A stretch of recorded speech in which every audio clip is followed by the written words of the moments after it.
The Atlanta Hawks have been at a crossroads for what feels like 3 seasons, and they've done absolutely nothing. And the definition of insanity is doing the same thing over and over and expecting different results. They've continuously gotten slightly worse, slightly worse, slightly worse. And I'm not even necessarily sure they've gotten slightly worse. Other teams have just made moves and gotten better, particularly in the Eastern Conference. I mean, just look at the New York Knicks. That's a team that you blew out. All of a sudden, they're the number 2 seed, look like they could make some noise in the conference, and everybody's making moves, and the Hawks haven't made them. Well, we all think the moves have to be made. Dejounte Murray, Trae Young has turned out to be a terrible deal for the Atlanta Hawks. It just has not worked out. They're both good players, but it was always a wonky fit. It turned out to be way more wonky than anyone could have imagined. Zinno, I know you have some hot opinions, I guess, on this situation. Who do you think should be the one that the Hawks trade this offseason? I mean, look, if you just watched what happened, okay, objectively, like if you just go ahead and grab and just go look at defensive efficiency and go look at the bottom teams, the bottom 10 teams. You know how many playoff teams are in the bottom 10 in defensive efficiency? Right now, one. It's the Indiana Pacers, and that's it, because they're a top 5 offensive efficiency team. Sacramento made the play, and they got bounced. Atlanta made the play, and they got bounced. Chicago made a play, and they got bounced. Like, I don't know what to tell you guys, that if you just openly choose to not play defense in the NBA, it's not going to work. Like, you're not going to have any measure of success at all. Like, literally, do you not only not have a chance to win an NBA title, you almost literally have no chance to make the postseason. So when I saw Trae Young go out, and, look, the other injuries played a part in this, but you actually saw the Hawks defense get better, and they actually played better. And Trae comes back, and they give up 154 points, and they give up 130 points to a Bulls team that isn't very good on offense. Because what happens when Trae is on the floor is that people just objectively stop playing defense, and they sort of give way to what Trae wants to do, and they becomes very ball dominant. Now, let me caveat this by saying, this is not me saying Trae is a bad player. This is not me saying Trae is not a superstar. This is not me saying Trae is incapable of winning a championship. Guys, sometimes fit is more important than talent, right? Like, this is not a good fit. This relationship has run its course. It's over. It's not going to get any more fruitful. It can only continue to get worse. You've got to move on. There's no reason to try and continue to build around Trae here. Like, it's just not going to happen. You're not going to get a bigger free agent to come and play with him, right? Because that might have happened already, and it didn't, especially after they made the Eastern Conference Finals, and it looked like they were going to be a legitimate team in the East. Guess what happened? They didn't play defense, and they weren't. So nobody's going to come here to play with him. The best thing to do is just to move on. Just cut the cord and move on. Oh, we're going to rebuild. So what? You've sucked for a decade. Like, I don't know what, with the exception of one season, like, what are we rebuilding from? Being bad 9 out of the last 10 years? What are we rebuilding from? Like, I don't understand. You're in a rebuild. Just do it.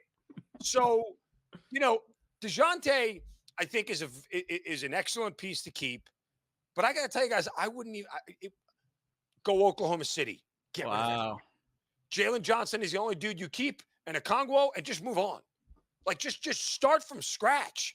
What do we do? What are you holding on to here? Like, again, not a slight of DeJounte. Is that a championship caliber player you're building a championship team around? The answer is no. We all know that. It's not a knock on him, right? Doesn't mean he's a bad player. Doesn't mean he's not an all-star. Doesn't mean he can't help a team win. But he's not a centerpiece. So until you go find an SGA like Oklahoma City found, guess what? You're constantly just moving pieces on the chessboard to get the same result. Wipe the slate clean, clear house on everybody, and just start stockpiling draft picks for the next year. And by the way, guess what? If you can miss the playoffs with Trae Young and Dejounte Murray, you can miss the playoffs without them. It still works the same. The result is exactly what it is.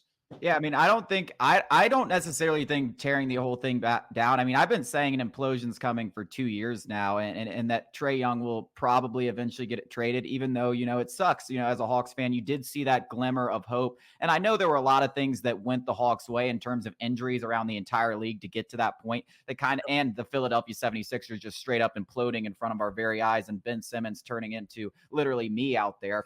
That's what happened in that series. And you got a glimmer of hope that this could be something, and they just haven't made the right moves. I agree. Being a treadmill team in the NBA is the worst possible thing you can be, and that's what the Atlanta Hawks have been my entire life, except for like 1 or 2 years. So I don't mind stripping it down. My thing is, at the end of the day, you have the wrestlers kind of running the show. They're one of the worst owners in the entire league. They're also kind of like fanboys, right? Like Travis Schlenk, I think when you go back to 2 years ago, he brought up the idea of exploring potential trades with Trae Young. That got vetoed because, the rest was like, oh, no way we're ever going to trade. We would never consider that. That's ridiculous. And, now 2 years later, you're like, oh, maybe we should have like explored and see what we could have done. I don't think they have, as much as anyone, they aren't going to be willing to just be like, oh, we're going to trade both of our all-star caliber talents and just go into the crapper.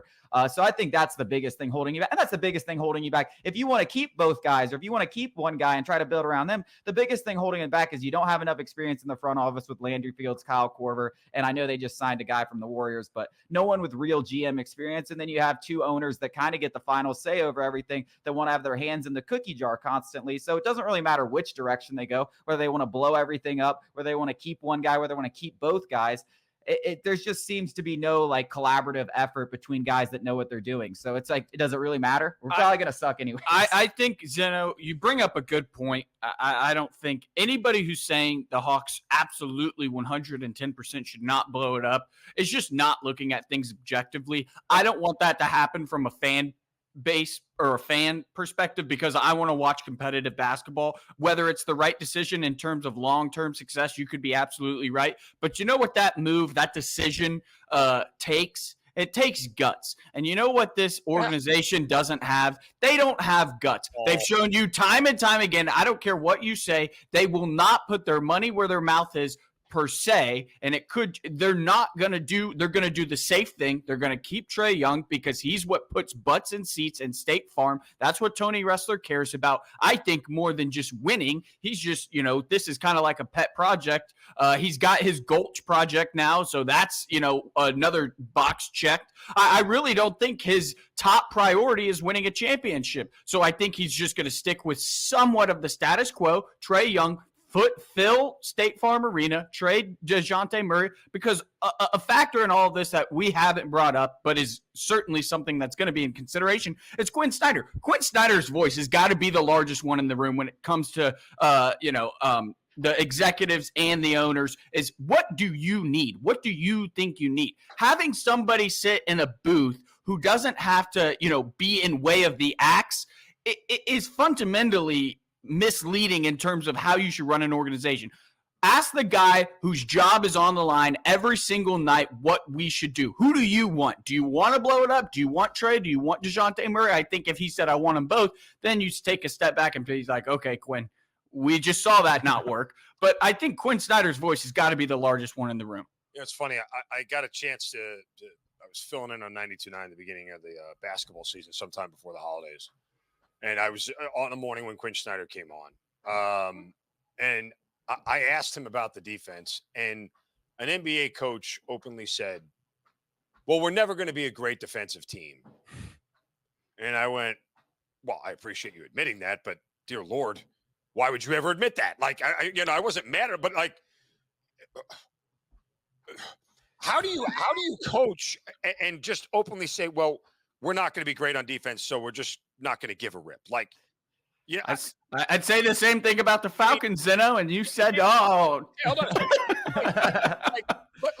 Did Nate Oates, head coach of Alabama, ever say, we're never going to be great on defense? No. Like, they were bad, but you don't acknowledge, we're working on it.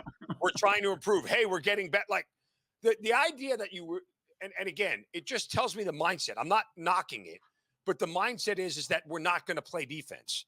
And fine, then you may as well tell everybody, we're not going to play defense. We're also not going to win an NBA title, and we're only going to make the first round of the playoffs. Yeah. And see what your ticket sales look like. Yeah. Because, like, I mean, that's what anybody who can just do some simple connect the dots should understand that and take their money elsewhere. And I don't say that to knock on the Hawks organization, but again, there's no attempt to become a better team defensively. And some of that to me is on the coach. So I circle back when you talk about Quinn being the loudest guy in the room. Hi, we need guys who can play defense.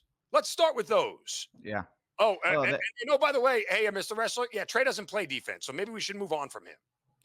Yeah. I mean, the Hawks, they need to get bigger. They need to get better defensively. We heard your opinion, though. I mean, what do you actually feel like is going to come out of all of this? Like, I know you want to blow it up. I don't think they're going to blow it up because I don't think they have the guts to blow it off. You just said. I don't think anything happens. I think Trae and Dejounte are here next year. What? That's crazy. I think that's crazy. I don't think it's crazy because I've watched this inept, incompetent organization do anything, and I banned them from the show. This is only the third time I've talked about them this season because I banned them. But let me ask you this: like, what do you think the proposed? Let's just say Dejounte is the one that gets traded. Mm-hmm. What is the proposed value for Dejounte Murray versus what you think this organization believes he's worth? Because I guarantee you the market for him isn't as high as they want it to be. Obviously. Yeah, I mean, I think he's probably. But his contract, listen, he can be a piece. From what you said earlier, Dejounte Murray could certainly be a piece on a championship caliber team because he plays defense. He's a dog. He's big. He can defend. And his contract is very attractive. Him playing with LeBron James and the Lakers. Imagine him playing with Steph and the Warriors. Like, okay, but one, you can get a first-round unprotected pick, but it's going to be at the back end of the first round, so it's not going to help you, right? Yeah. Theoretically, those guys are going to be much better and playoff teams, so it's not going to be a lottery pick. So what are you getting out of it? Like, I mean, I think you're going to get maybe another two lottery first-rounders. pick. If you can't grab another lottery pick, what does it matter? Yeah, especially when you don't have your own pick either. Yeah. With all your picks going to San Antonio. Yeah, I mean, it's a tough decision. I'm very interested. But Zinno, hey, thank you so much for hopping back on the show. Always good to have you on. Hopefully the Hawks and Falcons make some better decisions in the future.